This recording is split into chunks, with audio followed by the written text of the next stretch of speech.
છે તો એક સારી 10 થી 15 લાખની 5 લાખની હેલ્થ પોલિસી લેવી પણ જરૂરી છે। અને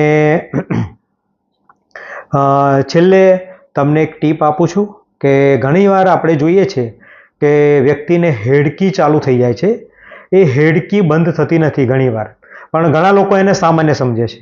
પણ મારા 2-3 ડૉક્ટર મિત્રો છે, એમની જોડે વાત કરીને આટલા વર્ષના અનુભવ પરથી અમે જોયું છે કે આ હેડકી જો બંધ નથી થતી તો જીવન મરણનો પ્રશ્ન ઊભો કરી દે એવી સંભાવનાઓ છે અને ઘણાના મૃત્યુ પણ થયેલા છે। તો આની અંદર જો તમારે કોઈ ઉપાય હેડકી બંધ ના થતી હોય, તાત્કાલિક જો એને બેસાડવી હોય તો તમારા બંને હાથની જે આંગળી છે એ કાનની અંદર લગાવી દો, અંદર સુધી જવા દો અને ધીમા ધીમા ધીમા ઊંડા શ્વાસ લેવાના ચાલુ કરશો તો 5 મિનિટની અંદર હેડકી બંધ થઈ જશે। તો આજના દિવસની આ ટીપ હતી મિત્રો।